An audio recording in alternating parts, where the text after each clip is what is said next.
Hi, I'm Jess Fields. Welcome to the show. This is part two of the interview I did the other day with Emmy-Award-winning storm chaser Jeff Piotrowski.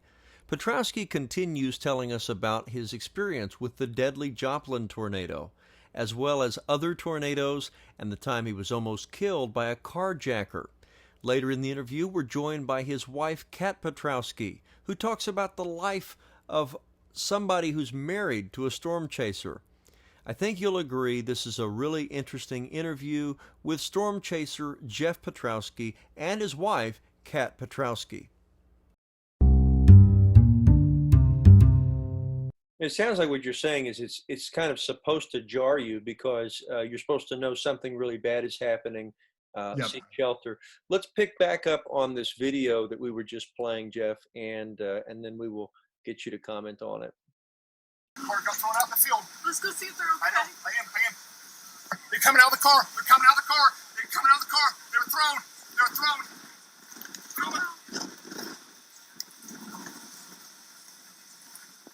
Are you guys all right? F5. It's leveled. Oh my god. Oh my god, Kat, there's houses and people. God. Oh my god. These things are crushed. It's a school. Oh my god. It's like F4. E4. Oh my god. There's people walking out.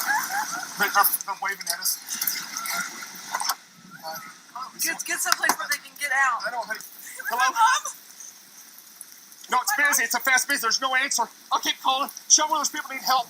I heard him screaming, Chris! Kathy, where the stuff? Mom, there's people! Yeah. There's somebody in here! Oh my god. Oh my god. I'm Did so she sorry. ever go to the car? Where are the cars? Hello? Hello? Hello? Hello? Oh, come here, sweetie. Come here, honey. Come here, sweetie. It's okay. Come here, baby. Come on, sweetie. Oh, come here, baby. It's okay. It's okay, sweetie. I know. Oh, God. Oh. Oh, God. Oh. Oh, God. Oh. Anybody help?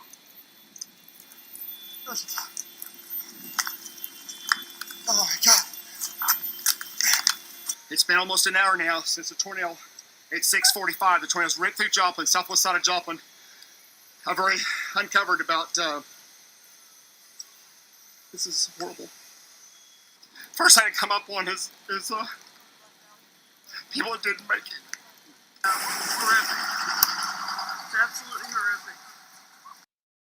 I mean, that you obviously have a heart for people. And so when you arrive on that situation and here's a lady that's begging for your help, and then here's a car that's overturned, and here's a pile of debris, and there's apparently someone in there, and there's just destruction everywhere.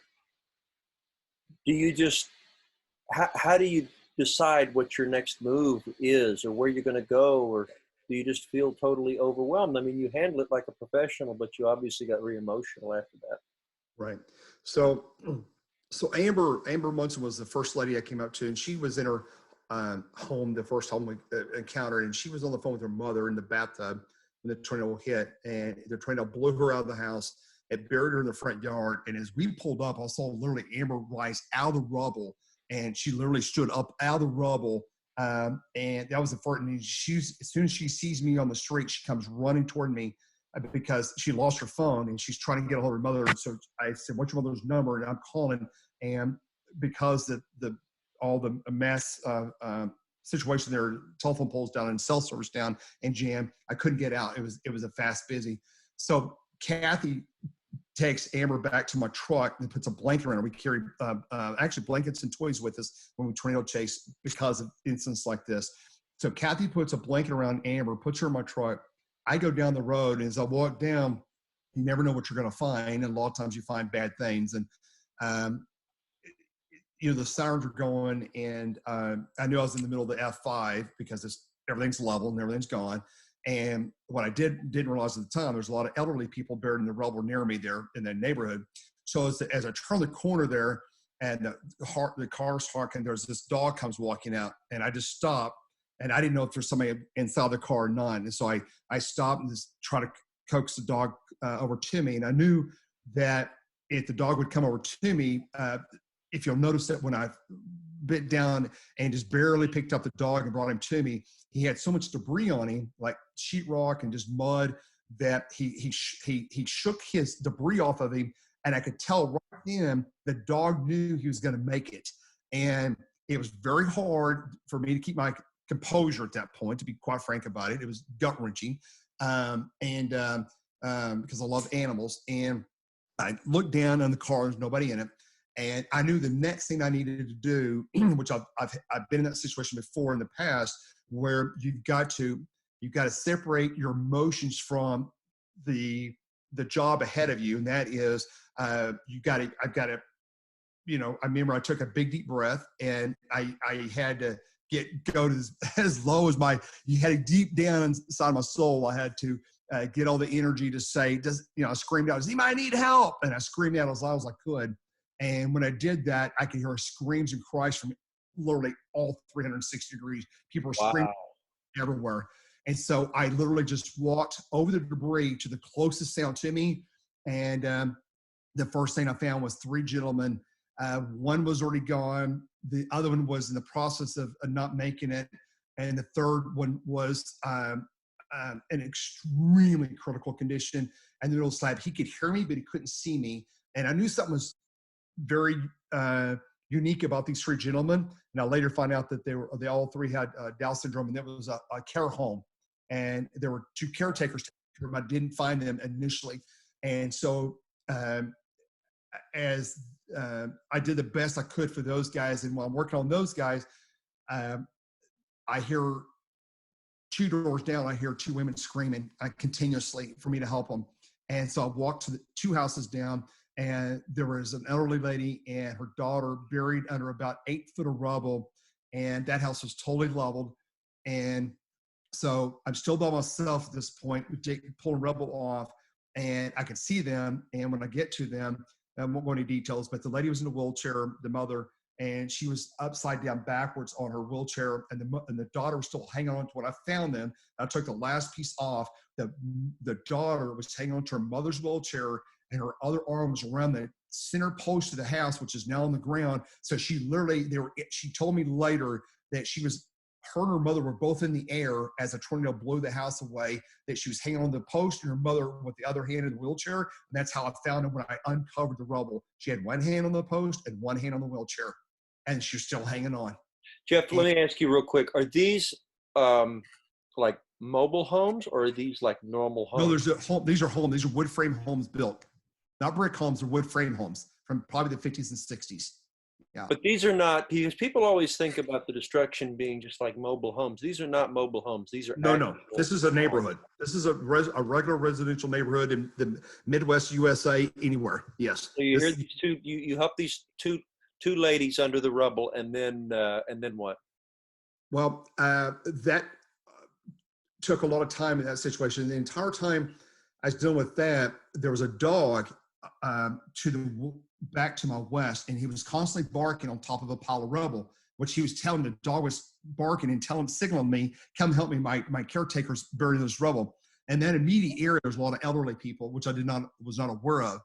And so about that time, other people started joining. We're walking into the neighborhood, and the houses are all gone. So people are having to count the driveways because they didn't recognize it, because the houses are all gone. So they're counting. I was the 5th driveway down from the corner. So people are counting driveways and go, where's the house at? Where's where's my mother at? Where's my dad at? Where's my brother at? And they're going, did you see this person? I was like, I haven't seen anybody. I mean, everything's gone. I mean, what do you tell people? And this is like an hour after the tornado. So I go to the next house behind me, and I go to that gentleman, and he's blowing. You have to remember something in a tornado, like a hurricane, and at the center of the tornado, everything on the right-hand side, it blows to the east-northeast. If the tornado's moving northeast, the forward flank of the tornado, it blows the house to the east, and potentially the people inside the house. If you're on the left-hand side of the tornado, the core of the tornado, it blows everything back to the west, and that dividing line, okay, between east, the right side of the tornado and the left side of the tornado, the left side tornado. So this guy was just to the right of the center of the tornado, like literally like 20 yards to the right of it. And it blew him out of the house into the backyard. He's in the debris in the backyard. So that's when I got about 5 or 6 boards off of him, and he was able to stand up, and he had a couple cuts on his leg, and that was it. At that point, I just kind of scanned the horizon. There's sirens everywhere. There's people coming in, and I just kind of look, everything's flattened, and I just kind of look around, and about 20 yards in front of me toward the front yard of the house next door, I see a pair of legs sticking out of the debris, and they're moving like this, just 2 legs. And I didn't know if there's, what the situation was there. So I walk over to where the legs were moving, and as I get there, I hollered down, and there was an older lady in there, and she said, elderly lady, and she says, "Get me out of here." And I said, "Okay." I said, "Are you hurt anywhere?" She goes, "No, I just can't stand up. I need help getting out of the hole." She's basically just in a hole of debris with her legs out of the hole of debris. That's how I found her. And so I literally get over there. And about that time, a woman walked up, and we literally just took the lady, picked her up slowly, and stood her up. And I would never forget, she was soaking wet and cold. She grabs my arm with this death grip on my left arm, and she looked at me, and she, very serious, she got right up my face, and she goes, "That was the big one, wasn't it?" I said, "Yes, ma'am, it was." She goes, "I need to find my house shoes. I've got a big mess to clean up." And I was like, "Okay, but you can't move right now because there's glass and everything's broken. She's barefooted." And I said, "We'll find you some shoes, but don't go walking across the debris because there's just nails, debris, glass, everything's everywhere." So that was the 4th person. So that went on for a couple hours, and there's some other horrific things that happened after that. Finding people. I went back to the car. The wife, while I was gone, Kathy was actually taking the I-beams that were across the highway on Albee Street from the technology center. She's pulling those I-beams away from the car, from the street, and she tore my front bumper off of my truck in the process of doing that. So I get back. I have 2 flat tires on the truck, and I'm changing the flat tires, and all of a sudden I feel a presence of somebody right behind me, like literally inches behind me. As I turned around, there was a gentleman that was in the neighborhood. He was not injured, but he had bleed. When you intense tornadoes, a lot of times you can bust your eardrums. You'll have blood come down out of your ears because it'll bust your eardrums. And he was covered in sheetrock mud. And he looked at me. He said one thing to me. I still remember this day, and it's gut wrenching. He said, "I've been watching you for 2 hours." He goes, "You've been helping my neighborhood." He goes, "You're going to go get some help for us to find the other people, aren't you?" I said, "Yes," because I was changing 2 flats. He goes, "I'm going to help you change the flats." He goes, "Because I know if I can help you, you're going to help us." And he goes, we need help in here. And so I got my flats fixed. Took me about 15 minutes, and the gentleman helped me a little bit. And I went and drove. Kathy and I drove back to 20th Street, and the first fire truck coming down 20th Street. And this is like 2 hours after the event, because all the medical services, as they came into the city from all different directions, were being overwhelmed because they're coming to the damage area and getting stopped and helping. So I commandeered a fire truck with a captain. I told him that we have a number of buried people in my neighborhood, and can he help us? And he went down there for a little bit, and then he said that he was overwhelmed and that he needed to go to the command center, and they would send cadaver dogs and search teams to continue to look for people in the neighborhood throughout the night. And that's just a very small part of what happened in Joplin, but it's just absolutely horrific. The people there didn't wait for help. They literally, within minutes of the tornado, were out literally clearing the streets with debris, picking people up. I saw literally people picking people up on doors that had blown out houses, people setting people on doors, and then taking the doors and putting them on the back of cars and trucks, driving people to the hospital because there wasn't enough ambulances, there wasn't enough medical people to help people. And that's what was going on. There were literally people in trauma, impaled with debris all over the city. It was like walking zombies at people critically injured all over the whole city.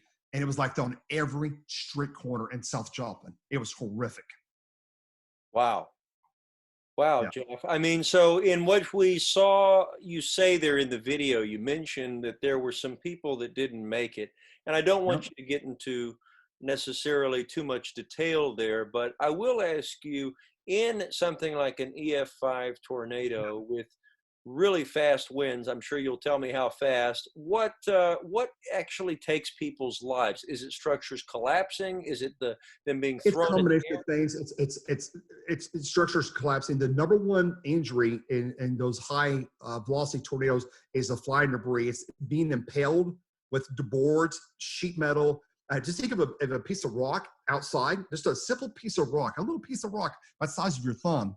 If it's moving at 200 miles an hour, that's like a bullet. Say that again. And think about the size of a dime or penny. Think about a penny, size of a penny, moving at 200, 220 miles an hour through the air. It becomes a bullet. It's like literally a bullet flying through the air. And if it hits you in the head, it hits you in the lung, you're done. It hits a critical artery, you're done. There's no way to survive. There's no way to can keep you alive. So the biggest traumas in Joplin, most of it was, not all of it, but a lot of them, close to 700 of the people injured were critical injured. They're what we call priority one, trauma one type injuries, where people were impaled with boards or they were cut with flying sheet metal. People were cut open with flying sheet metal through the air, their arms or their stomach and those kind of things. But it's flying debris is the thing that's the most deadly in the big tornadoes. It's definitely the flying debris.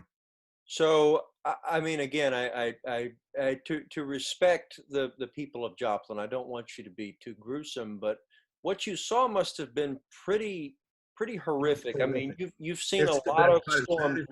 Was that the worst one that you've seen ever, or?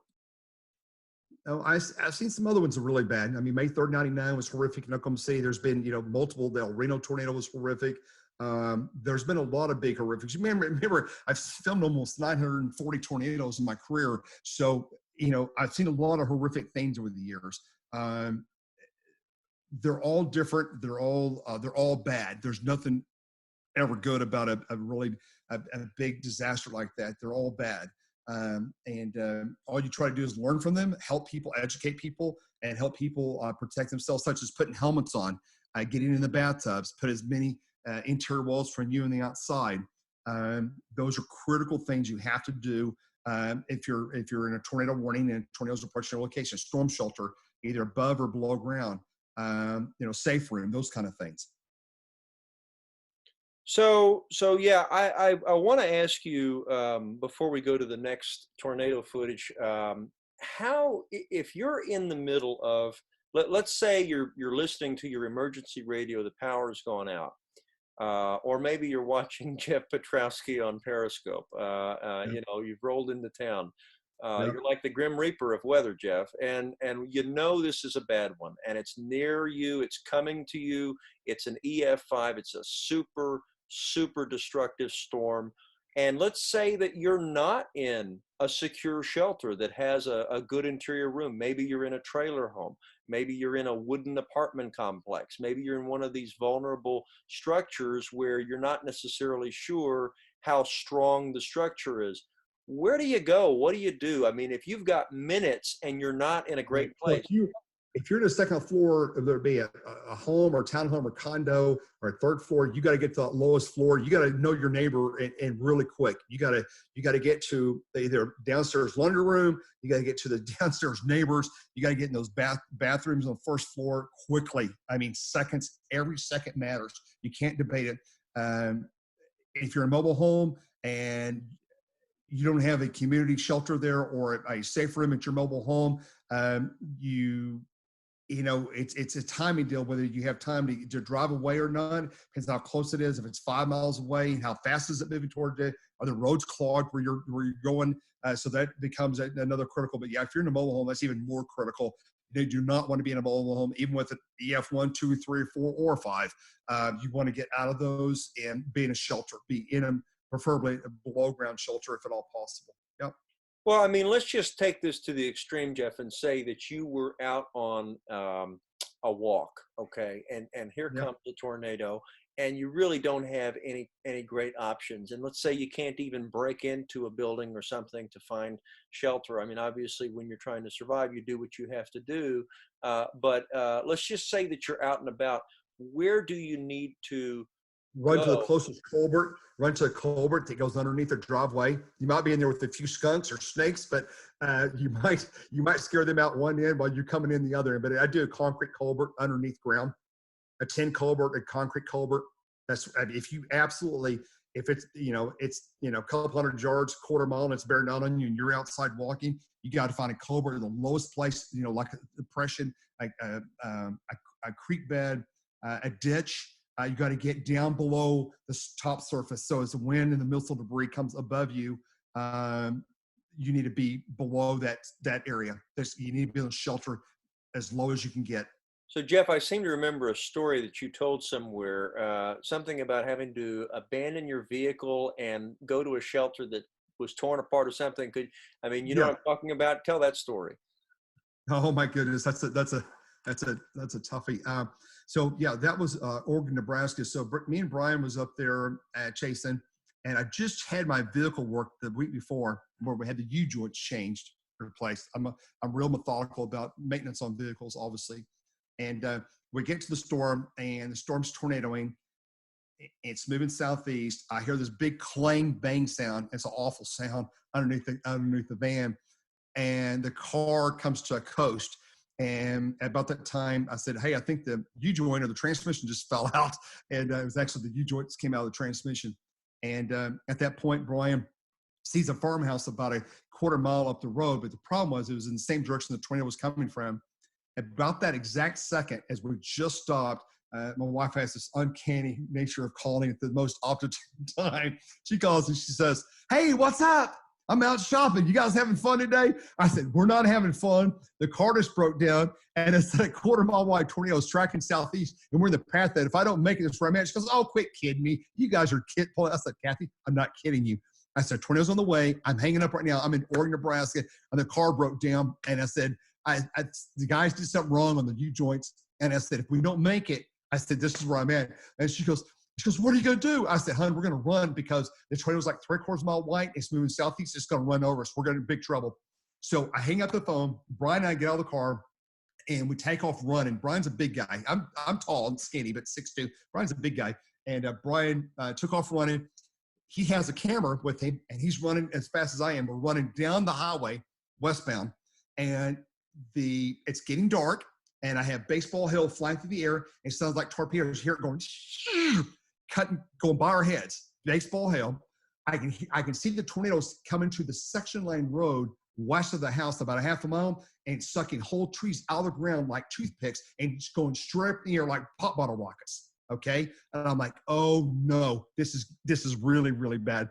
And about that time, there's the driveway turns, and now I'm heading to the farmhouse. So I think, I'm not for sure, but I think we broke the all-time running record that year. We were in Nebraska, and so the Nebraska coach actually put a call in just a couple weeks later. I don't know if we wanted to be with the Nebraska Huskers. And I said no, but that was close enough. But that's kind of a sideline joke. But we were running, and I mean running. I think I broke records. I mean, I was running as hard and as fast I've ever run in my entire life. And How far away was the tornado when you? It was a half a mile and close into a quarter mile, and it was a race on between. And it was a 3/4 mile wide tornado, half mile away. Baseball quarter mile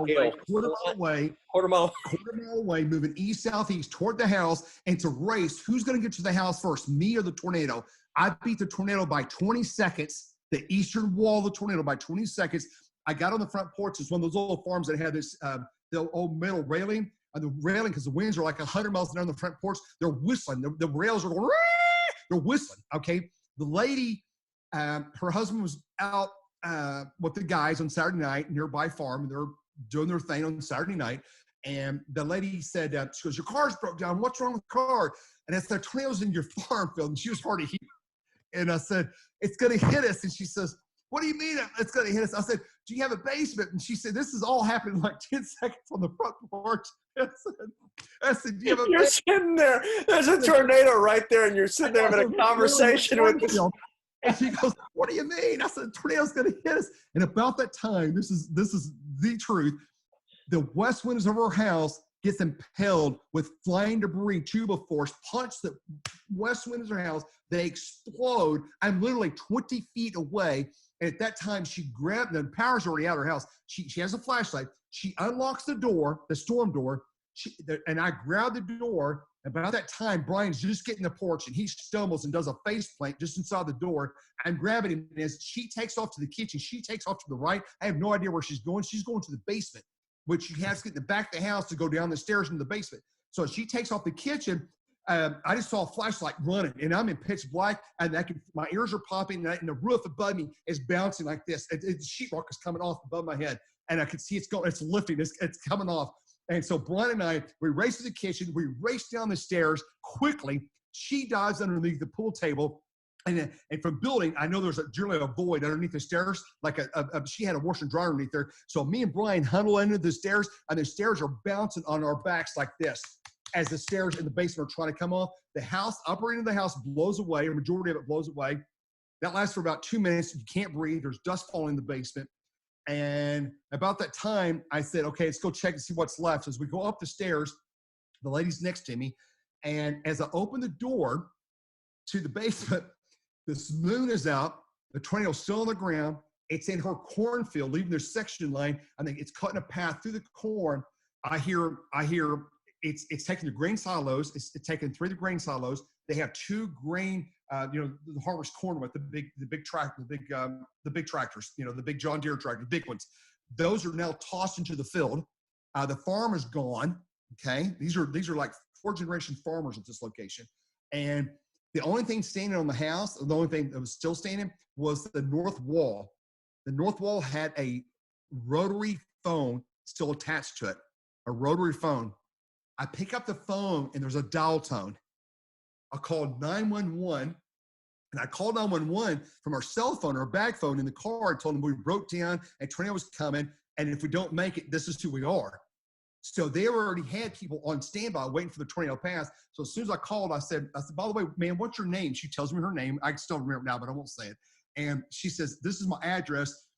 So it's pitch black. I'm on top of the hill. Their farm's on top of a meadow, a large, hill. And he goes, we know exactly where you're at. He goes, we got help coming on the way. We'll be there in a minute. I said, okay. I hung up the phone, and about 3 minutes later, I could see lights and sirens from literally 20 miles away. I'm on this hill, and I could see, it's kind of like Smoking the Bandits, where you see the police coming out of the cornfields. I saw people coming from every direction, from every county around us, because they all said, hey, storm chasers are here. They just got ran over by a 3/4 mile wide tornado, and everybody's coming as cavalry of people. I mean, I had firemen, police, highway patrol. I mean, it was everybody. The moral of the story is they get there, and we got gas leaking, and it's bad stuff there. Well, anyway, long story short, the local car dealership, Chevy dealership in that market, he brings me a Suburban within 5 minutes of the call. I didn't call him. They were just there. That's how nice people are in Nebraska. I love Nebraska. Nebraska farmers and people like Texas, they're just down-to-earth people. They always take care of you. They're great. So Nebraska, so this guy brings the car. I get in the car loaded. He goes, I'll get your truck or your van. Don't worry about it. I'll haul it to the deal. I explained to him about stuff. We get to the hotel, and I'm fried, and I'm in the shower. And as I'm cleaning up from all the dirt and debris and all the stuff that hit us, I find corn in my hair, whole corn of corn that was in my hair. I'm washing out whole corn of corn because when we're running up the driveway, there's flying corn in the air, and I didn't know it until later. But I have chunks of corn in my hair from the tornado. And I'm in the shower, and I've got corn going into the bathtub from washing my hair. I mean, it's just, you can't get any crazier than that. And that's just one of them we survived. That was a very close call, but it was hairy. It was very, very, very close call on that one. And but I'll tell you what, I got my exercise in, and I'll never want to do that again. I mean, that was once is enough. When you run for your life about a half a mile, and you got a EO4 coming at you, you get to hoofing. You get to moving really quick, like you never moved before. And me and Brian both did that night. We were both uninjured, but it scared both of us to our core. I mean, it was scary. I'm not going to kid you. It was very scary. Well, you just told us about how pennies in a tornado can kill you, and here you've got baseball-sized hail. I mean, any one of those things would have taken you guys out. Taking us out. By the grace of God, we made it. So was that the closest you've ever come to death while chasing? Your look makes me think no. So what's the other close time? Well, that was hairy because we're on foot. The other close time was May 3rd, 99. The big tornado started in southwest Oklahoma, went through Oklahoma City. It filmed all that, did massive damage. We have a tornado B, it's called a B storm, went on the west side of Oklahoma City up to Piedmont and Mulhall, huge tornado. That went by, and at 10 o'clock at night, I was on a county road, and there was no tornadoes at that moment. I saw the big monster mile-wide tornado leaving Mulhall, heading northeast. This is like 10:30 at night. I'm on a dirt road, and I get stuck in the mud because we had a lot of heavy rain. I'm in Logan County, just north of Oklahoma City. By the way, Jeff, what kind of vehicle are you in at this time? In that particular chase day, May 3rd, 99, I was in a Chevy van. Like one of those. Probably the worst vehicle I can imagine, right? I mean, no, it was bad. It was because a van is like a giant sail. It's one of those conversion vans. It had those big fluffy seats in them, and those big, huge, fluffy seats, and electronic. And I mean, it did okay. It was comfortable to drive, that's for sure. So you're on a county road and you get stuck in the mud. I get stuck in the mud. So, but the tornadoes are very past me. So there's a farmer that was in a mobile home that got blown away. He held on to a tree, and I see him walking down the road, and he's got his dog with him in his briefcase. It's a farmer. And he's got his briefcase and his dog. That's all he's got. He comes up and talks to me, and I said, "Where's he at?" And he goes, I could tell he was shell-shocked, and his eyes were really big, and he said, "You wouldn't believe what happened to me." And I said, "What?" And he goes, "I held on to a tree as a tornado went on top of me." And so he's telling me about him hanging on to a tree with his dog while the tornado went over him. While we're standing there, a new tornadic storm developed southwest of us, about 10 miles. It's coming up at us. Tornado's on the ground, 5 miles. I can see it's a white tornado. The moon's shining on the tornado. It's coming toward us. It gets within about 100 yards of us. We're hiding behind my stuck van on the county road up in southern Logan County. And we watched the tornado take the same path as the other one and went just west of us 100 yards. There's a white tornado. You remember the bottle of ammonia that used to show on TV with a white tornado coming out of the bottle of ammonia? That's what it looked like as it passes about 100 yards west of us. When it passes, the farmer looked at me and he goes, "Is that it?" He goes, "I'm fried. I can't deal with this no more. There's any more tornadoes?" And I said, "I think that's the last one for today. That's it. We're done. The draw line's passed and we're done for right now." But that was May 3rd, 99. That was extremely, extremely horrific day also. Big, huge F4, F5s from southwest Oklahoma to central Oklahoma City and watched massive catastrophic damage. And they've been stuck in the mud, northwest Oklahoma City and south of Mulhall. That was another really unfortunate time. I mean, when you've chased as many storms as Jeff Piotrowski, I guess this is just kind of, you're going to have a few of these experiences. Jeff, you had another experience that I was reminded of as you were talking about the guy walking down the road. Let's take a look at this. It's going to go, baby. Oh, there's the guy. Uh-oh, that guy. I got to go back and help that guy. Just a minute. I got to turn around. That guy's holding his head. I think he's injured. Hang on. I got to go back and help that guy. I got to keep on. It looked like he was injured. Let me stop and help that guy. I'm going to turn around and go get him. He's running down the road with his hand on his head. I think he's injured. Yep, that guy's turned around too. Stand by. Let me see this. Let me see help this guy here. Let's see where he's at. There he stopped in the middle of the road. Oh. You okay, buddy? You okay? You okay? Are you hurt? Are you hurt? Are you okay? You're hurt? Huh? Can you talk to me? I got police right here. Police and fire coming. Huh? Huh? Attorney? Attorney? Who? Oh! This is some what? I know. This guy just tried to attack me. This guy just tried to attack me with a knife. Unbelievable. This guy just tried to attack me with a knife. Stopped to help him, and he took a knife and tried to stab me. Oh, my God. Oh, my God. Oh, my God. I'm going to tell the police right here. Oh, my God. I got to get the police. This is unbelievable. The guy just tried to stab me. Oh, my God. So, Jeff, in that video, you're driving along, and I don't know which storm that was, but this was live. That was Dallas, Texas. That was the Dallas, northeast side of Dallas, the big tornadoes that injured and killed a lot of people. It started just north of Wow. Love and went northeast and went across the interstate and tore people off the interstate. So it looked like you were trying to help this guy, like you try to help so many people. And Yeah, what did he do? Did he pull a knife on you, or? So what happened? So what happened was up northeast of Dallas there, and on a country road up there by the lake, and I stopped to help a farmer with a deputy. There were houses that gotten damaged, and after I left that individual, was going back south down to the damage area, saw this individual in the middle of the road and thought the person was injured because he was running down the road holding his head. And after I stopped, I was turning around, he was running dead toward me. He's trying to cut me off before I could even get turned around. And as I was picking up my speed and going back the other direction, he's in the middle of the road. My instinct was I thought he was hurt or something. And I stopped to offer help and barely rolled the window down and barely had my seatbelt on and had my truck in my drive. And I was in my personal vehicle that day. And this individual grabs my throat and is choking me. It all happened in like just a millisecond. So as he's choking me, he's trying to pull me out the window with one hand.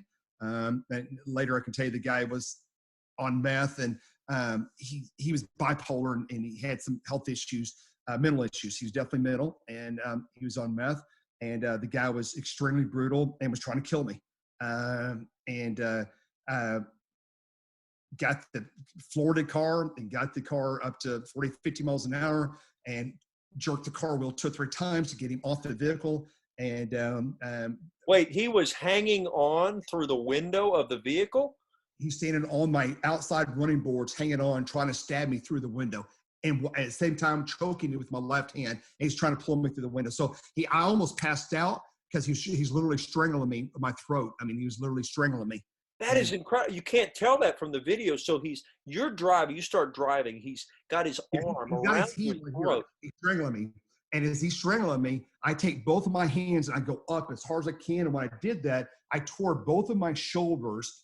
I have like 50% tear in this one and 40% tear in this one. So I injured both my shoulders immediately. My rotor cuffs were torn, and I'm fighting for my life. And then I realized it took me a second or two that this guy's physically trying to kill me. And if I don't get away from him at all costs, whether it's flip the vehicle and for him or throw him off the car, at all costs, I've got to get him off this. I got to get him away from him at all costs. At all costs, I've got to get away from this individual. And so I was. I floored. I was up to 40 miles an hour, 50 miles an hour. My truck was picking up speed rapidly. I had a big V8 in it, and he was still hanging on the vehicle. And after about the second or third time I jerked the wheel violently, I was already determined I was going to flip the car if I had to get rid of this guy, to run over him, whatever it had to get him off the vehicle. But the second or third time I jerked, he went hurtling through the air, and I heard him holler as he hit the pavement. And I raced down about 3 miles to the first officer I found, which was a K-9 officer. I told him that the officer that this guy just tried to kill me. And I said, you better have your gun drawn because he's going to attack you. By the time he fell off my car, he had already encountered another individual, had smashed another individual's face in, another guy. He was on top of a female's car with a kid in the car, kicking the front windshield end of the car. Okay. And another off-duty officer saw this going on, and that was part of the SWAT team. But because all the lines were jammed with 911, he couldn't get into the 911 back channel to get additional help on the highway to help him. And so when the K-9 got there, the K-9 and the other officer deployed their tasers. And I literally watched the guy pull the tasers out of his body in the middle of the highway like it didn't phase him. Is that because he was on? Is that because he was on meth that the tasers didn't affect him? Or he was on meth and other things. Yeah. That's what the officers tell me. Yeah. So he pulls the tasers off of his body. I mean, did they end up taking him down? He's soaking wet and he pulls the tasers out. So what did the officers do then? They finally got him to succumb. They got him on the ground and handcuffed him. And that was that. And then of course, my phone was starting to explode from everybody around the world. Watch what happened, including my wife and other people in Texas, Dallas. So one of the local stations had reached out to me there, one of my clients in Dallas, and wanted to know about the tornado, and then also wanted to know what just happened to me. And I told them that the officers just arrested the individual and the guy tried to kill me. And so word got out really quickly. online that this guy was, arrested and he tried to kill me. So I was hurting really bad. My neck was swelling up. My wife was trying to tell me to go to the emergency room in Dallas. And I said, well, babe, all the hospitals are overwhelmed because of all the fatalities and injuries that just occurred with the big tornado. There's lots of injuries and fatalities. I mean, hospitals are always full, even on Friday, Saturday night in America. Anyway, you just had a disaster there in the city. So they're in overrun conditions. So I know going to a local Dallas hospital was not the right answer. I wanted to get out of the state of Texas. And part of it was that there's a big blizzard going to happen in Childress, the Texas Panhandle. This is a two-sided approach. There's a big tornado on the front, and the backside was going to be 24 inches of snow and 80-mile-an-hour winds. And I was bound and determined to go catch the blizzard, even though I was in critical pain.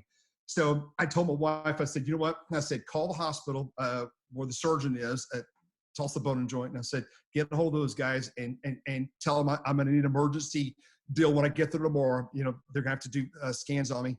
And I said, I think I'll be all right. When I got to the hotel in Childress that night, I looked in the mirror and I had fingerprints on my neck. And my neck was like double the size it normally would be, 3 times. And I had fingerprints where he literally was trying to crush my throat. And I had cracked bones in my neck here, and I could barely breathe. I mean, it was bad. I mean, it was horrific, and it's traumatized. So that's a very, that will kill you. That's why, at least in Texas, I'm sure in other places, strangulation is a much higher level offense than other types of attack. Right. So the next day, I got about a half a dozen calls from people in the immediate vicinity where the attack occurred, said that they saw this individual late in the afternoon trying to attack other people around 4 or 5, but those individuals didn't have their cell phones with them to call the authorities to get this guy arrested at 4 or 5 o'clock. The tornado happens, and this guy's running wild after dark in the damage area trying to kill people.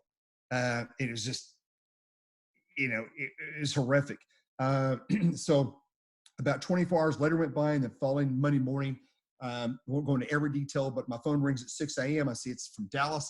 I answer the phone, and this particular deputy says, is this Jeff Piotrowski? And I said, yes, it is. And he goes, well, partner, I got good news and I got bad news for you. He goes, what do you want to hear first? And I said, give me the bad news. He goes, well, good news is we've got him arrested. Bad news is he just bonded out of jail, but I need a statement from you on what happened. And we got a SWAT team standing by to go apprehend him after we get your statement. So I gave him my statement, which was very lengthy. And I hang up the phone, start crying a little bit because it's very emotional what had happened. And about an hour and a half later, he calls him back and says, I can't tell you what he said, but anyway, basically they had him in custody, and that's all they could tell me at that point. And things went to a grand jury a couple months later, and he was indicted on multiple felonies, and he's in a mental institution now. Now, I know you mentioned that your unbelievably supportive wife, Kat, was not worried about you during Harvey, but I bet she was pretty worried during that one. Yeah, she was freaking out. Yeah, she was. Yeah, she was freaking out. She was on the phone with me immediately, as well as literally, when I say people around the world were calling me that were friends, literally, I'm not kidding you, from Australia, London, South America, Australia. There were calls from all over the world. Within an hour of that being happening, there literally was calls from around the world. Wow. Oh my goodness, Jeff. All right. Said, it's a lot of different facets. Okay, you gotta be tough. But I can tell you, I'll keep it clean. I'm one tough, badass dude, and there's very few things that'll take me down. There's very few things. I'm as tough as Texas is. You know what I'm saying? And I've been there with the best of them and the worst of them. And I'm not going to let some stranger kill me after 950 plus tornadoes and 40 hurricanes. I promise you, I wasn't going to let this guy get the best of me. And I got rid of him. And so I have a lot of protection nowadays, and have for many years. And so I come prepared. I think most Texans know what you mean when you say you have protection. Oh, absolutely. Absolutely. You guys know what I mean. You Yeah. guys know what I mean. Oh, You don't leave home without it. Bottom line. yeah. Gosh.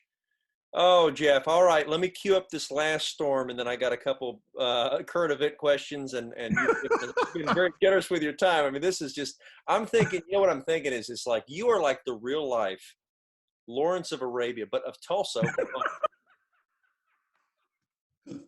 I've never been called that. That's funny. Yeah. No, you're like, I mean, you're like this super, like, larger than life figure. I mean, it's just, but you're doing what you love, but you get Yeah. into these crazy situations. Oh, And, yeah. you know, you mentioned golfing and fishing, and I told you the other day when Well, hey, you guys when you're out golfing, sometimes you slice it. I had a golfing deal one time. I sliced the ball and I ended up breaking out a window, or you're out fishing and the motor quits running and you're stuck in the middle of the lake, or, I had those situations. a little less excitement, I think, Jeff. Just saying. All right, I'm going to cue up. This is the Dallas tornado that you covered. Let's see, when was this? This was October. Last October. All right, I'm going to cue this up right now. Continue to blow. You can see the continuous power flashes south of me.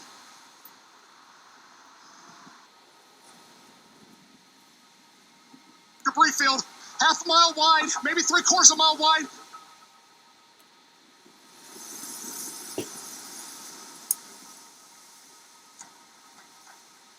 '75, it's 6:35. Tornadoes just southeast of that intersection. Major tornado in progress now. This is going to be north of Dallas, downtown. Okay, more power flashes straight south of me. Whoa, that's it. Just took out the power everywhere. Just went black everywhere. I'm moving. Tornadoes, power's on and off. There we go. Tornadoes a half mile away.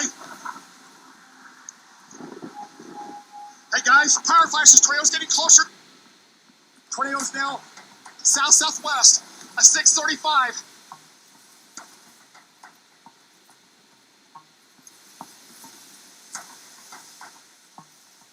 Wow, look at that! Look at that big tornado right in the middle. That was a very unusual day. I mean, you remember I was telling you earlier about it's not where you think the hockey puck is now.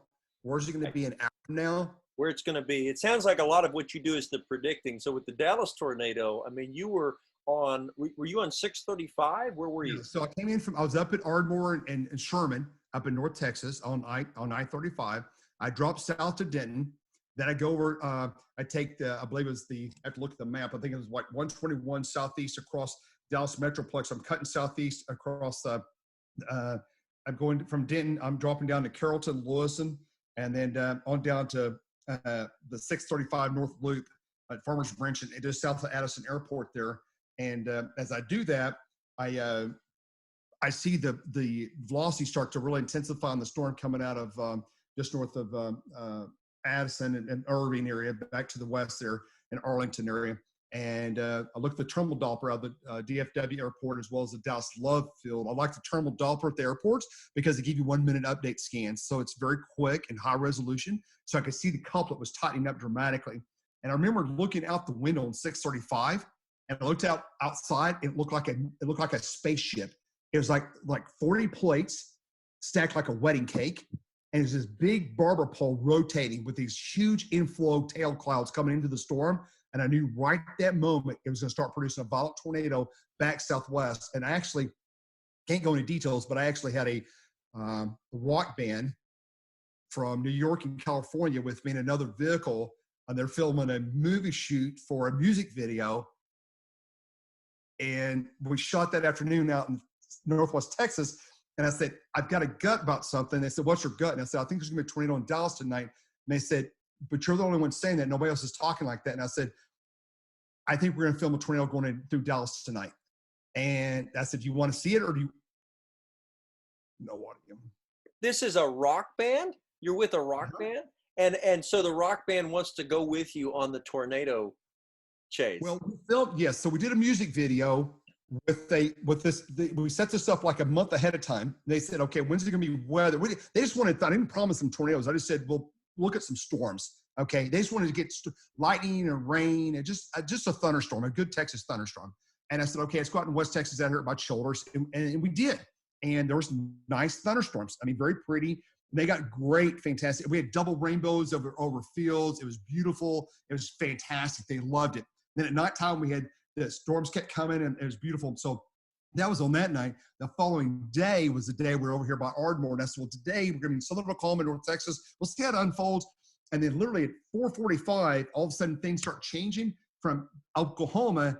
And all of a sudden, there's some storms developing west of Fort Worth that weren't supposed to develop. And it's like, let's see what's going to happen. So you listen to Storm Prediction Center and listen to everybody, and they're saying they shouldn't tornado, but as sun goes down, you get the low-level jet intensifies at about 5,000 feet. The winds like to increase after sunset. And sometimes that gives those storms just a little bit of an extra kick, kind of kick it up a notch. And the models at about 7 o'clock said, hey, the storms are coming past Fort Worth right now. At about 8:30, they're going to start producing tornadoes just north of downtown Fort Worth. And I saw that new update on the computer models, and I'm like, okay, A and B, it's here. It nailed that. This is happening. Okay, this is coming together. It's going to happen. So I start coming. I'm in the Oklahoma Red River. I'm an hour and a half north of Dallas. I start dropping south because I see all the pieces starting to fall in place. So I drop south, and I get just ahead of the storm just before it starts tornadoing. So I'm ready. I got the cameras rolling. They're behind me, about a couple of car lengths behind me. I say, get all the cameras rolling. They had 4 or 5 cameras rolling. I had 3 cameras rolling. So hold on, Jeff. I mean, you can't just. So is there a video somewhere with a song, and your footage? This footage is in the rock video. It hasn't been released yet, but there will be. Okay. You're being real coy about this, but I mean, I think I can't tell you about the deal because it's not released yet. Oh, we do a lot of projects for sometimes these guys are because it's not every storm chaser. I mean, this is like an '80s hair band dream here. I don't think every storm chaser gets to have a rock band following them around. I've had 4 or 5 rock bands come out with me. Some you would know them. You know all of them. Some are moderately big. Some are real big. I've had some really big people come out with me. That has got to be really keep it hush hush and kind of we keep it. We don't talk about it. They say, Jeff, this is what we need. Take me here. Let's go see what we can find. And I'll say, fine, let's go do this. Okay. All right. Well, you're gonna honor your contract, and I respect that. So you're sitting here on the 635 bridge. People that don't know, 635 is kind of like a loop that goes around downtown Dallas, and so you're and it's not too far from Love Airport, I think is what you're saying, which is Southwest's big airport in Dallas. Love Airport. You're saying the Doppler radar is really good near the airport. That makes a lot of sense. Okay, so you've got the rock band behind you, and you're on the overpass, and then what happens? So the tornado warning comes out, the phones all go off, alerts are going off on the phone. Tornado warning, tornado, here it comes, tornado. I see power flashes back west of me, 5 miles, boom, boom, boom, boom, boom, boom, boom, boom. Here it comes, it's on the ground.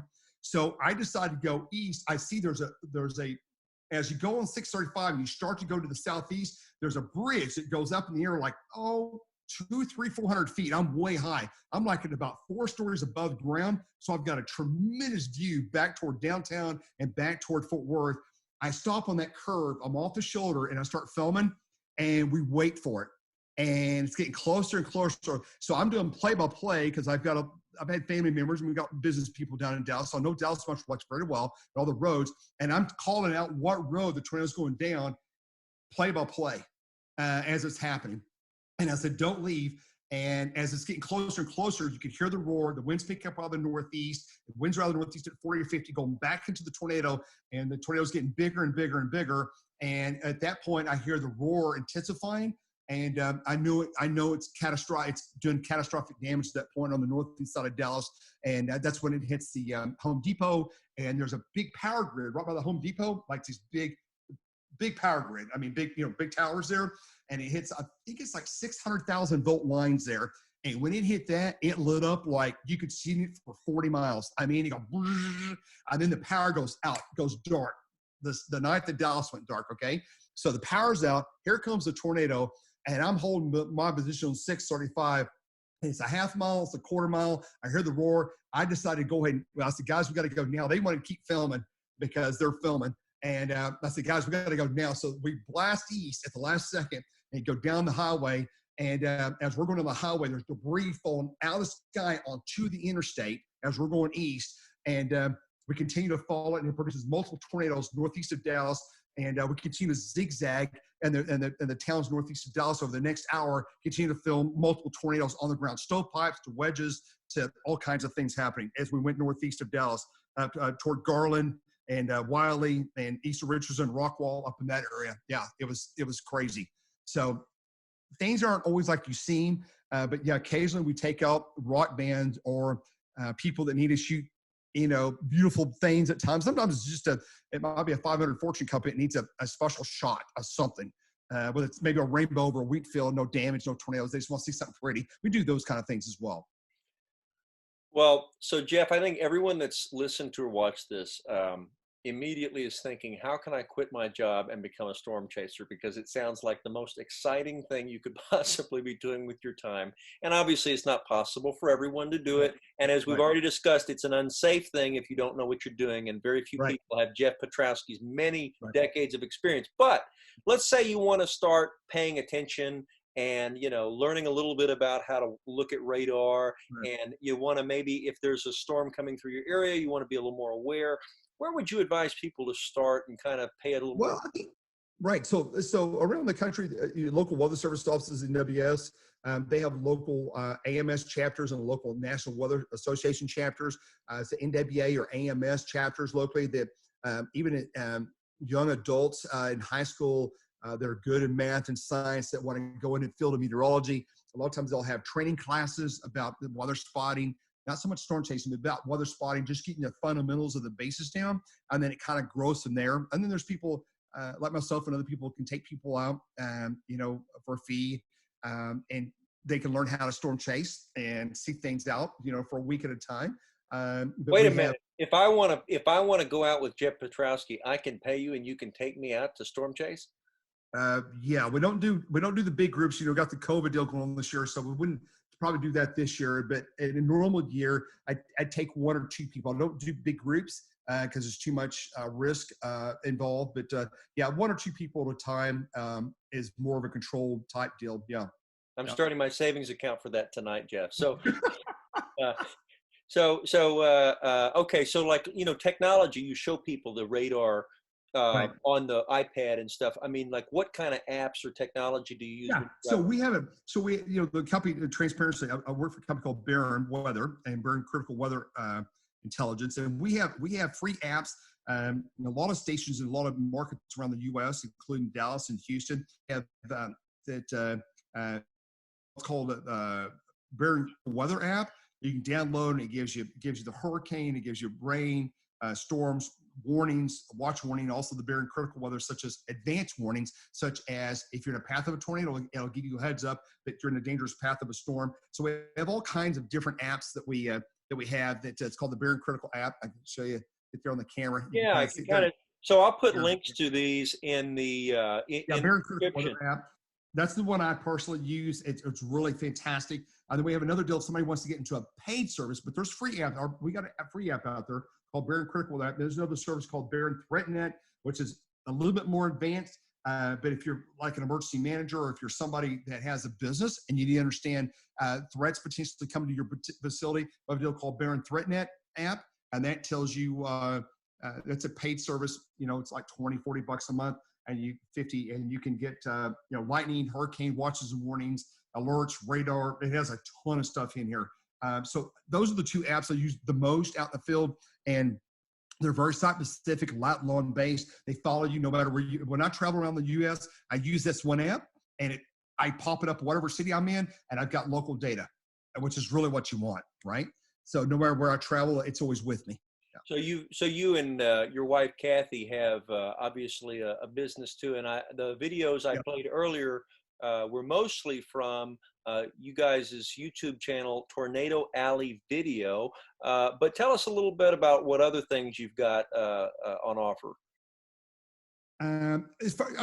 We make DVDs. Kathy is a great editor and master in videos. And over the years, last 20, 30 years, we've made about a half a dozen videos. I think we've got about 5 different videos in stock right now. It's the big tornadoes, the Joplin tornado, May 3rd, El Reno. We've got just tons of tornadoes and hurricanes on DVD.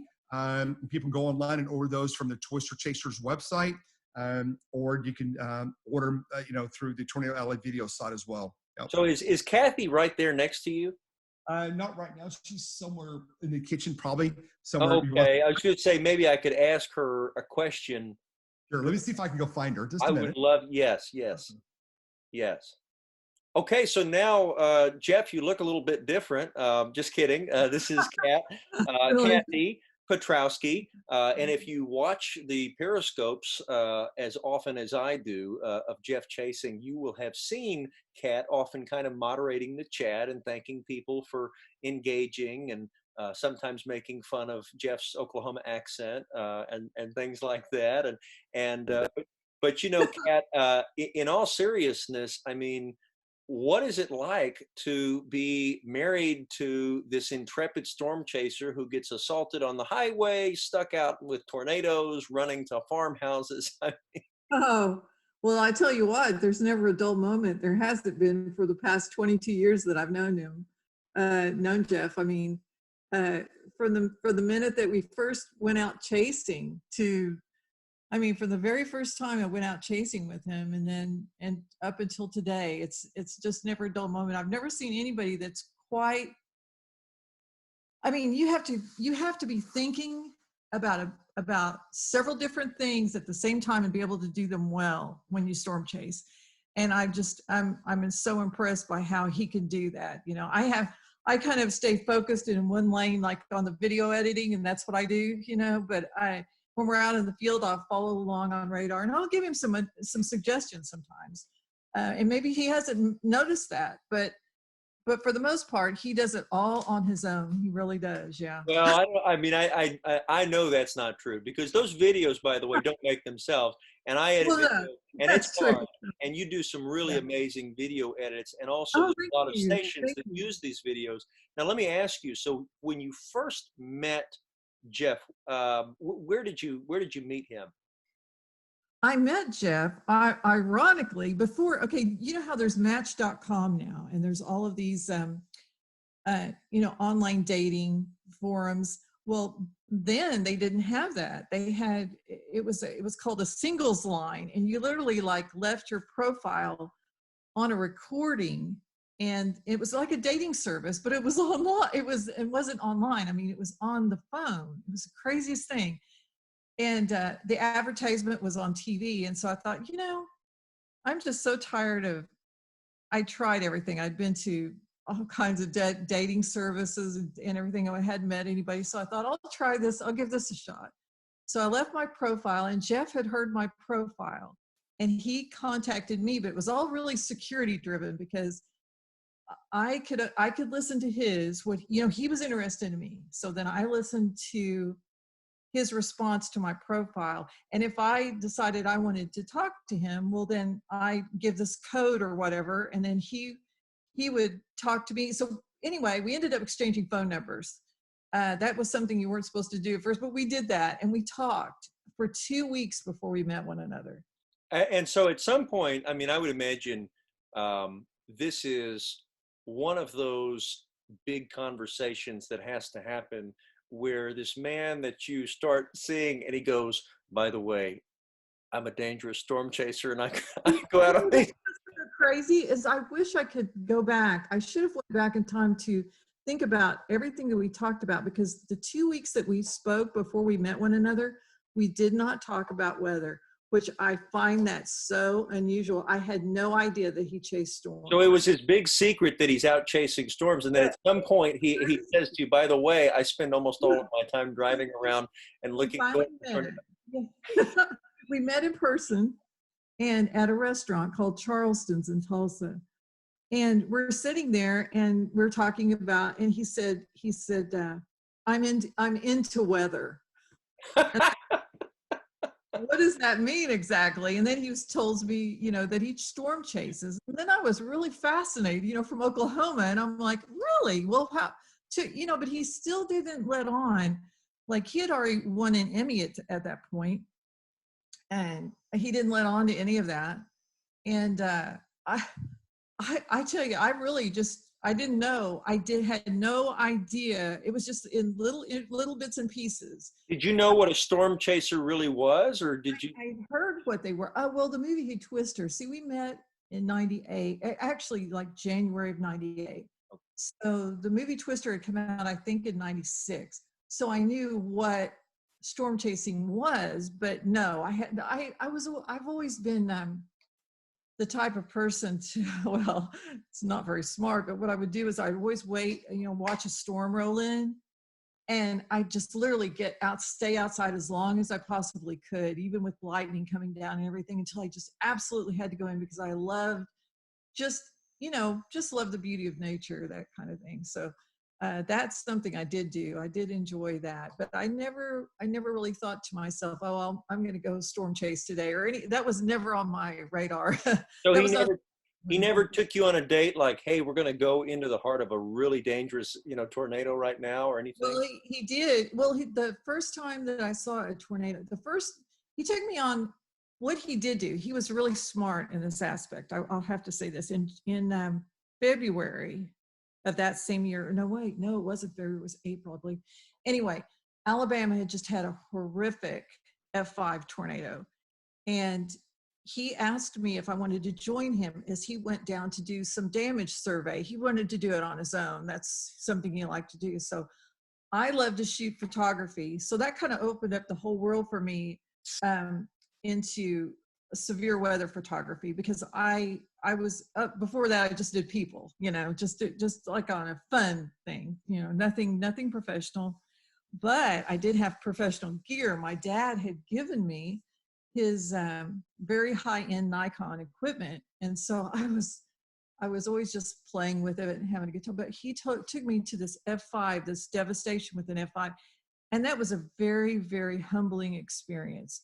That was really my first foray into the world of severe weather, was seeing this damage, seeing the people affected by this. And it was really heartbreaking. It just humbled me greatly. And I'm really glad he did that. I'm glad that was my first experience into it.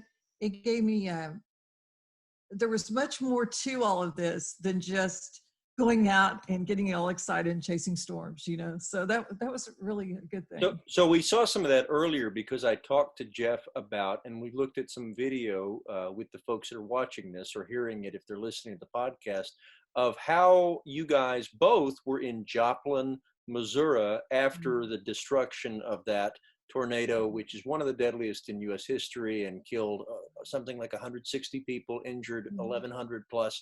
So Jeff was wandering around in the wreckage, talking to people, seeing a dog, and gave us some stories of that. What was your experience of that moment? What are your takeaways from that experience?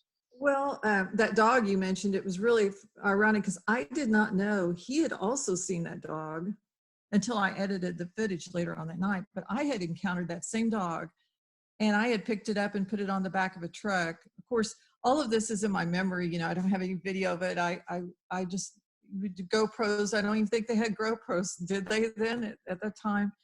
And so this little dog, he was bleeding, and he had, like, his hair was complete. If you can just imagine, just this little fur that he had was just matted together with all kinds of debris. I mean, just little bitty fine pieces of debris.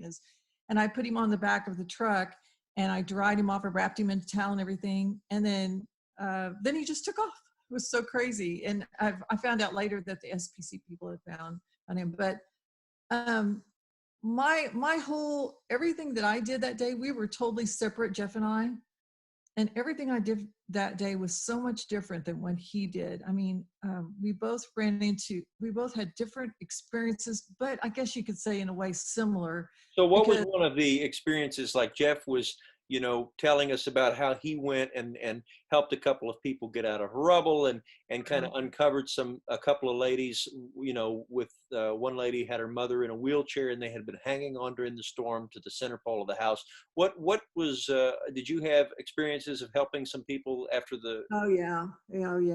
Like what's one of those stories? For one thing, the very first thing that happened after Amber Munson, she came and got in my car, and I gave her Amber being, that's the first lady that appears on that video after that. Right, Amber Munson. And then Amber, I got out of the car and she was talking to her mother, and I heard could hear the screams, the muffled screams of someone underneath the rubble and yelling, help, help.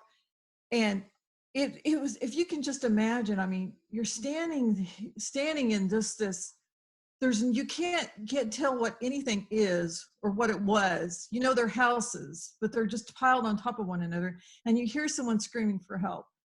Where do you start looking, So I start pinpointing where the sound's coming from.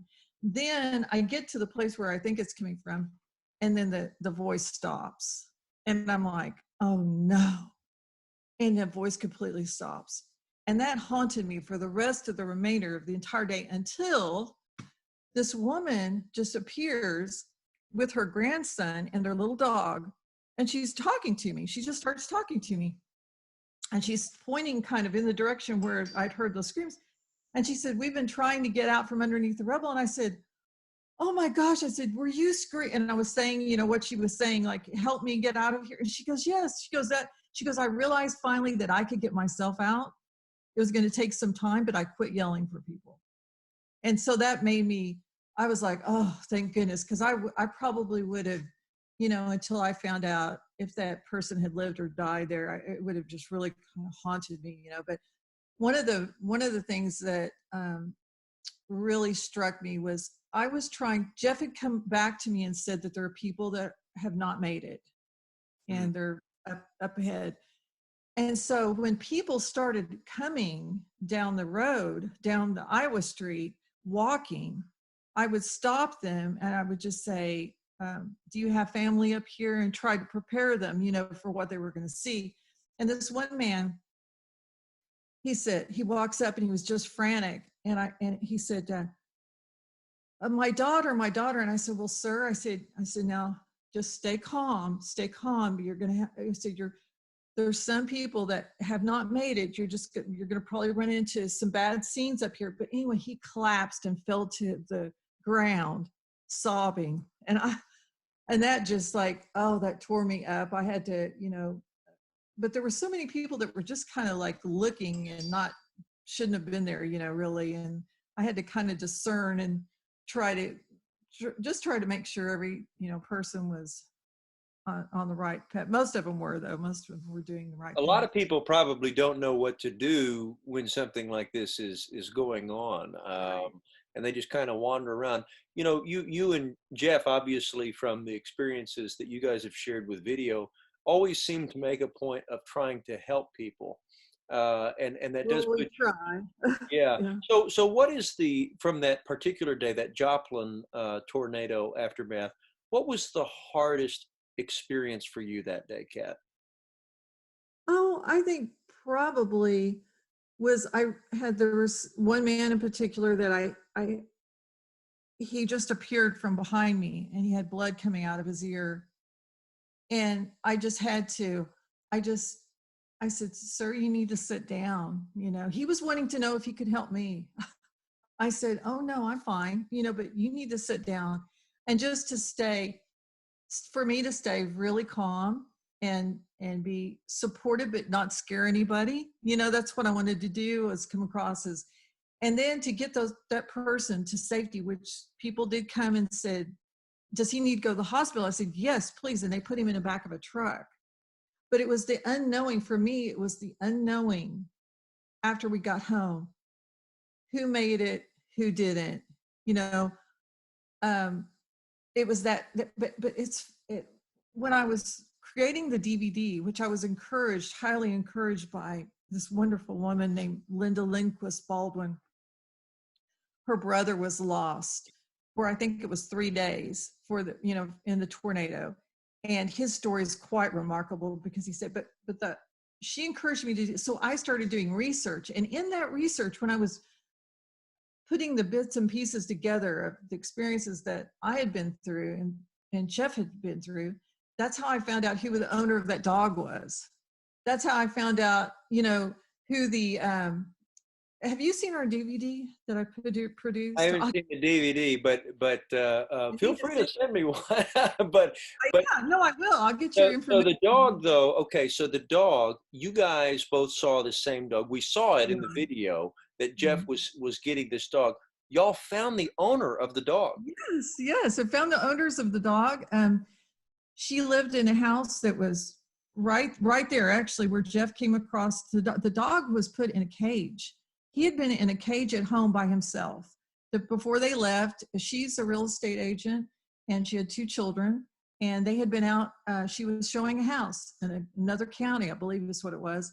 So she was away from the home that day. But before they left, they put him in this little container, like a lot of people do. They have a container for their dog because they don't want to, out running around all over the house. And so that's what saved the dog's life. A vet had told me that more than likely that's exactly what had saved that little dog's Wow, life. incredible. Of course, he was blown out of that, but Right. Yeah, I mean, incredible. Eddie. Eddie, Eddie. that's the name of the dog. Dog's name. That's a one fortunate pup, that's for sure. I mean, I it's know. incredible that any living thing could survive that wreckage. Well, other I than know. the Joplin situation, Kat, and I asked Jeff this, but other than that, what do you think has been your most significant experience in storm chasing? Oh my. I would say, other than Joplin, I don't know. There's so many of them. Well, how about I this? Was there ever a time that you feared for your life while doing this? Oh, well, that was definitely Joplin. Joplin. And also, I don't chase at night any longer. I do not. Jeff can see he can see the tornado in the dark. He can make out the striations of the clouds. How he does that, I'll never know. But he'll say, the tornado's right over here. And sure enough, the tornado is right there. But me in the dark, I'm just no good at that at all. So I try not to chase. But when you said the thing that struck me the most was one chase, but I'm not very good at recalling the exact date or anything. But That's okay. Just tell us a story of it. what it was is this storm chase had transitioned into night. And so I am, kind of like stuck there. I'm still finishing the chase with Jeff, and a tornado touches down not too far away, and we're in blinding rain and wind and hail. And I mean, literally it was blinding. It's just like going past the car like this, the wind. And I'm thinking, oh, great. I don't like being here at all. And about that time, Jeff says, the tornado is right over there. And I look and I see this windmill explode in a ball of fire. And I could see the blades wrapping around. And I thought, I really don't want to be here. So time chases. No, I don't care for nighttime chases. But I will say this though, knowing Jeff and doing this, I can't imagine doing anything else. I really can't, because it's opened up my life into, I've always been kind of artistic, yet left brain, right brain type person. But I enjoy editing video. I enjoy telling the story. And trying to convey, what the moment was like when we were there. So it's just really opened up. Plus the helping people. I started it's a not-for-profit corporation, not a not-for-profit just yet, but we were able to give back so much to the residents of Joplin, like thousands and thousands of dollars. It was just wonderful. And to be able to give back to a community like that and still do what you do it's really rewarding. It is. Yeah. Well, and I think, it's storm chasing. Most of the storm chasers I know are men, but I think Kat Piotrowski's experience would say that for the little girls out there that want to be storm chasers, there's really no gender restriction at all. It doesn't matter. Oh, no, not at all. See, before this, I was before I did this, I was as an aircraft mechanic. So it was a completely male-dominated environment at the time. Now, not so much. But I would say, something that my great-grandmother always told me was that you can do anything you want, be anything you want to be. You've just got to work at it, keep at it, strive for that. she always said, work, study hard, and save your money. That's what she told me. So. Oh man, I think probably the last thing I want to ask you. Thank you guys for your time as well. But you do kind of manage a little bit of the social media side of things, and Jeff had mentioned that you were there when Blue Shed started trending Oh and my all this. gosh! So Yeah. I mean, what are the what is it like to manage? Jeff is kind of an online sensation. Whenever one of these storms kicks up, and then the thousands of I people know. start kind of going, and it trends on Periscope and Twitter and all these places. And I mean, what do you have any stories or just thoughts about all of that? I mean, I know on the Blue Shed day, I was at home watching him. And so when he went offline, during Harvey, and I was sitting right there along with all of the thousands of other people watching him, and he went offline, and I thought, oh no, what's happened to him? I couldn't get through to him on the cell phone. I tried and tried and tried. I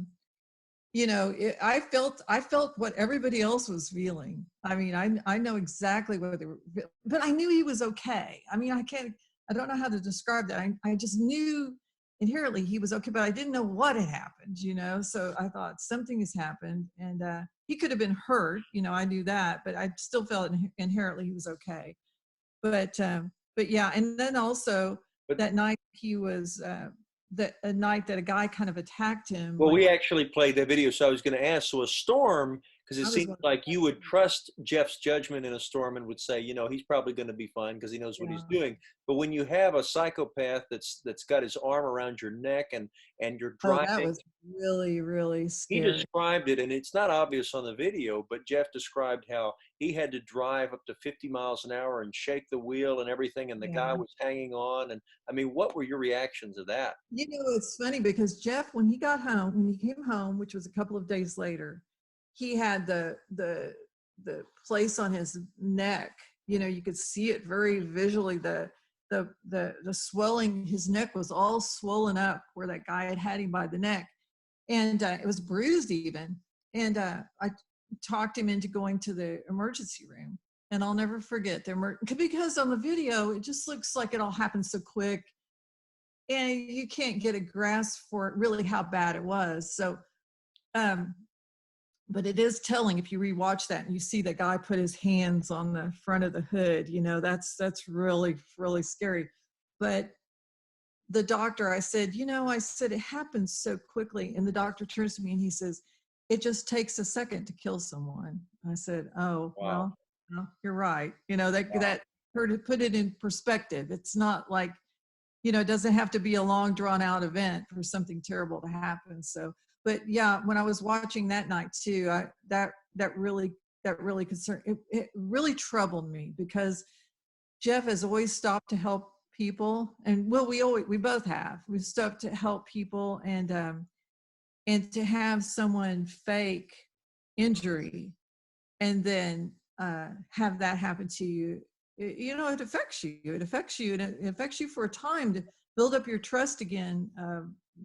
It takes a while, but I think he's done that now. He's built up his trust, but boy, that's a scary situation. Well, and it sounds like, I mean, Jeff alluded to, and I don't need to describe this for the Texans in the audience, but alluded to carrying some protection with him. Oh, exactly. Oh, yeah, we both do. Yeah, we're both. Yeah, at one time I had a stalker a long time ago. Yeah, from being on TV and things. This guy said that he said that I was fair game because I had been on TV, and I was like, what is, you are nuts. But he was a psychopath, and he was I believe in the Houston area, but he had sent me all kinds of stuff, online. He sent a couple of letters, but we tracked him down. The police tracked him down and got him. So anyway. Oh my goodness. So Kat Piotrowski, last question for real. If somebody's thinking about, after watching this or listening, and I'm sure at least a few are thinking, man, this seems like a lot of fun. I'm missing out. What would you say to someone's husband or wife, or to them if they're thinking about becoming a storm chaser? Well, I would say you need to study everything you can get a hold of. I mean, I studied weather for dummies. I mean, I just did whatever I could get my hands on. You just start studying, even go to the Skywarn spotter training classes that they have, and they have them all over the country. You know, you just have to type that in, Skywarn spotter training. Really? And So so that's interesting. So when you got with Jeff, and then you decided, okay, so I'm going to be with this guy, and this is a huge part of his life. So you actually right. went and you really trained, like. Oh, you have to. Yeah, you just definitely have to, because there's so many aspects of weather. Like, for instance, reading the SPC. I don't know if you know this, but the SPC, the Storm Prediction Center, puts out daily convective models out every day, and for 3 days in a row. What is it called? Outlooks. Yeah, convective outlooks. And to read those is like reading Greek. It's just it's just like another it's just another dimension. You have to know what you're reading. And when I first went out and started going storm chasing with Jeff and his partner, Brian Sturtz at the time, I would read these to them. And I think about that now and just die laughing, because I don't even know how they could understand what I was saying, because I didn't even know what I was saying. But when you start studying about weather, and then you can, now I can read it, I understand exactly what it says, these convective outlooks say. So I can understand it, I can comprehend it. Radar image, like storm relative velocities, base surface reflectivity, all that means something to me now, but it didn't mean anything to me before. So things like that, you really need to know what you're doing when you go out storm chasing. It's dangerous to not. So that you need to know what you're doing. Definitely. Now. I think that's been pounded home with a lot of these stories, that it can be dangerous in different ways. Well, let's get Jeff back over here, but you stay there, Kat, for a second. Let's see if we can get Jeff in the frame too. Okay. Because I want to ask you guys both a question. Okay. Just a moment. I think the Blue Shed fan base is going to discover this, and they're going to go crazy. Both Kat and Jeff. I just love the Blue Shed crew. I'll tell you. Let me tell you something I have to put up with. So I just had chicken Alfredo dinner while you're in the break did here. You have some of that? Good. Yeah. And I went to go get I thought was the last piece of pineapple upside down cake. Just a minute. I'm telling her. Just a minute. Which I made, by the way. She did. It was really good. And she had a cover over the cake plate in there. And I think, okay, I can have a little piece left. It should be what's left. But she doesn't leave me a piece. I opened the top up. This is what was sitting there. And it basically said, with a little smiley face. She ate the last piece and didn't leave none for me. So next time I'm down in Texas, and you people make pineapple slide down cake, something like that. We've had some man. Texas, haven't we? Yeah, we have. Oh my gosh, I've had some great meals in Texas. I love steak and ribs and smoked barbecue. Oh my goodness. We got some good places. You guys should come to Texas and just live. I think y'all could be honorary Texans with some of these stories that you. I think. Well, I'll tell you what. We've actually talked about moving to Texas, but don't tell nobody yet. That's true. We've actually. We're going to retire in Texas. I'm not kidding you. Thought about it. I don't know. We might. I'm thinking about retiring in Texas. I'm not kidding. I'm not going to mute that part of the interview, because I think there's a lot of people who'd be excited if you came to Texas and you were a little bit closer. I would love to come to Texas. Who's the person in the picture? Behind that? So this is okay. Well, that's very observant. Yeah, this is my great grandfather, and I don't know if you've ever been to Llano, Texas, which is in the Hill Country.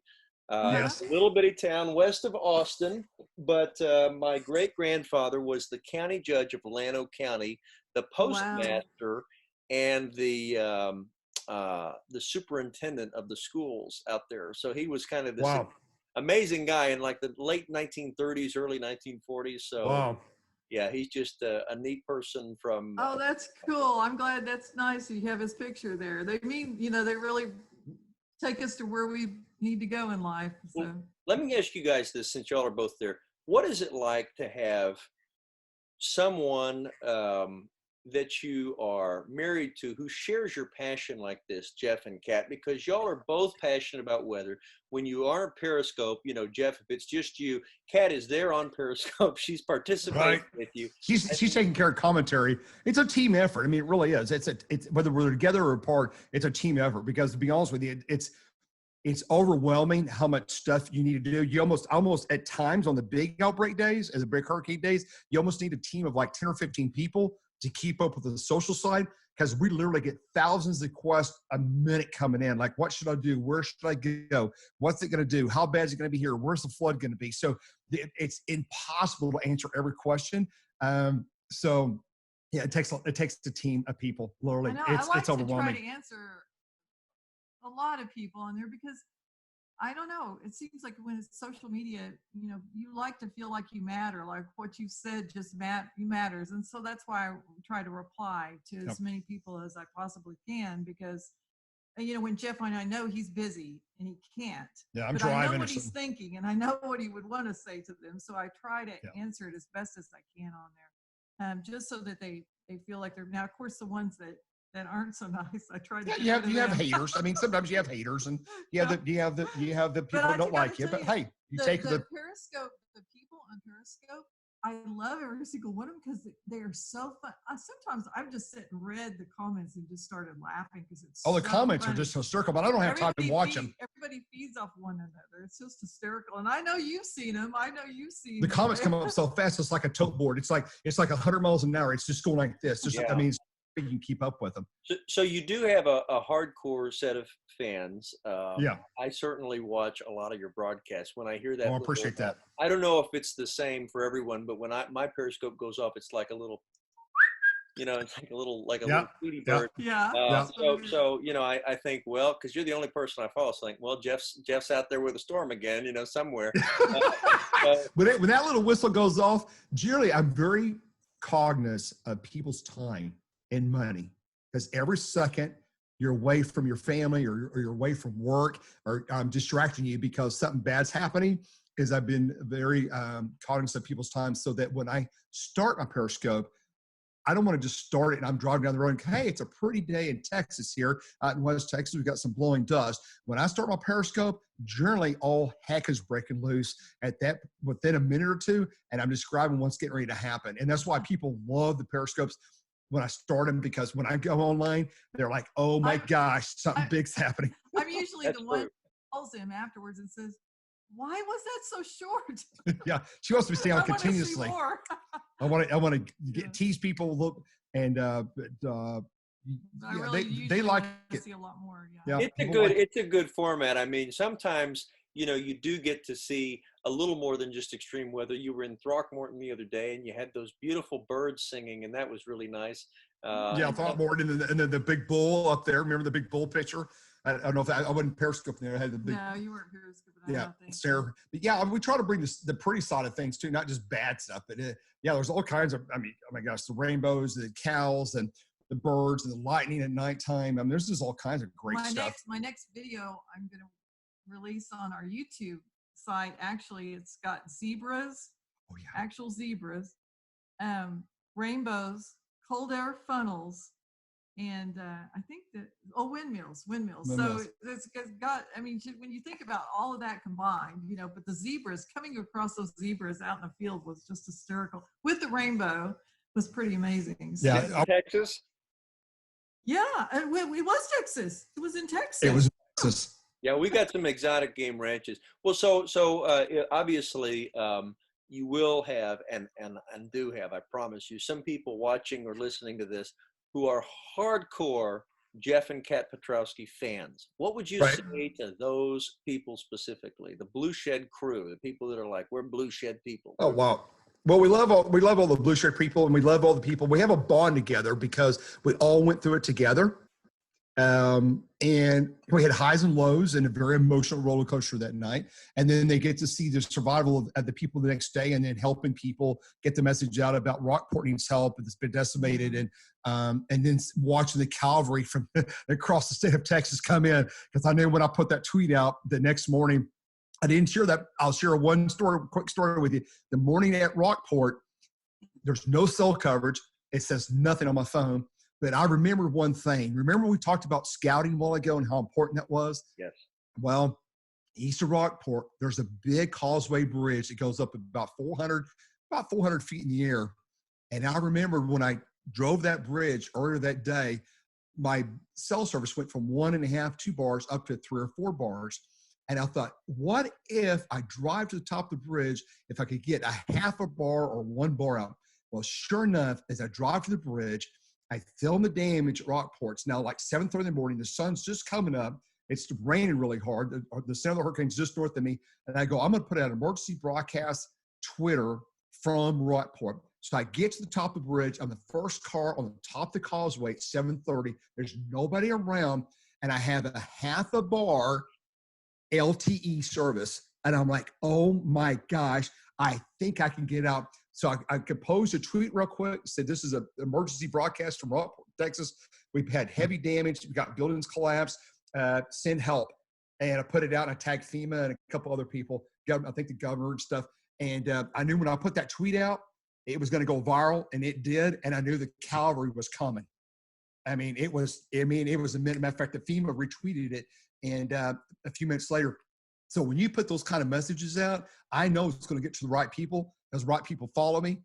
And I knew that the help was coming in a big way. And it was. There was massive thousands of people on their way to Rockport to help people. Yep. Yeah, when it comes to the fan base, Jeff's fan base and my fan base, I guess I could say, I just think they're a great group of people. And yep. And I don't know. It's just like you get this feeling like you kind of know everybody. I don't know how to explain that other than it just when I see people come on and I see people that say, oh no, not shit again. People will say that. But when they say blue shit, I'm just like right there with them thinking, yes, blue shit. Because to me, it was like a measure of hope. It was just like when people were talking about the blue shed crew, blue shed team, it's like these people, you could take them through God knows what, and they're going to come out on the other side doing well because they're striving for that. And I don't know, that's how I feel about them. Well, that's a really poignant way to wind this down, because I think as we talk about hope and the people that hope that on the other side of these horrible catastrophes, there's something positive and there's people helping each other and so forth. We've never needed that more than we need it right now. Right. So do you guys have any parting messages related to that? How you think this will all shake out? Well, I think, you know what? Yeah, one thought, this is just off my head here. I think in all storms, whether it be weather related or health related or the current pandemic, you take one day at a time, and there always will be a silver lining. And there's a light at the end of the tunnel. It's not another freight train coming. It's hope that we're all going to be in light everywhere soon, and everybody will be able to get out of their houses. We'll be able to share with our friends. We'll be together soon, and everybody just hope and pray as we go forward in the coming days that we get through this together, as we will. And quite frankly, I just tell you right now, Texas is going to lead the whole United States, and you're going to be one of the first states in America that's going to get everybody back to work, and that's a fact. I think Texas is going to be one of the first, if not the first state, and I'm right here behind you, 110%. I think we're all in this together, and that's what's going to happen. We got to get back to work. American people love to work hard and make money and pay their bills, and that's what we're going to do, and we got to help everybody get there. But y'all think we're going to be okay, it sounds like. We're going to make it. Well, yeah, we'll be okay. It's been a tough road, though. It has. It's been a tough road. I can't believe all the people. It's been tough for all of us. Yeah. And for everybody. My mom, she lives with us. She's 82. And then, I guess consider a high risk category. So we've had to stay home. And there's been days that I thought to myself, I might be losing my mind a little bit. Seriously, because you start Cabin feeling fever. so confined. It's like, but I had to make myself be creative in ways, find new things to do. Well, I've cleaned every square inch, haven't I? Of certain things. And one thing I can part you with. Yeah. I always thought about it'd be nice to be a doctor, and seriously, and be called Dr. Piotrowski. But I have crash course so much in the last 90 days about your body and disease and viruses and what, and how to stop it. Take zinc, 50 milligrams zinc every day really is a big deal. That's a huge deal going forward in this pandemic, along with other things and good vitamins and good nutrition. But at the end of 90 days, I feel like I've learned 4 years worth of RN school, just understanding all these terms and antibiotics and things to do and clean. I've washed my hands so much, I feel like they're going to fall off. I mean, just the soap, and, all the antibiotics. We wear masks. We got N95 masks. And, I think that people, from a result from this, possibly, it'll be interesting to see what next year's flu season looks like, because it's made everybody so aware about washing your hands, distancing people, covering when you cough and sneeze, and made people, and they've really shamed people that have coughed and sneezed without covering their, mouth or anything. Don't touch your face. It might be interesting to see how this next flu season comes about, and if as many people die as before by the flu, It's going to be that'll be kind of interesting. But I think the good message is that we're all going to get through it together. Just hang on. And I think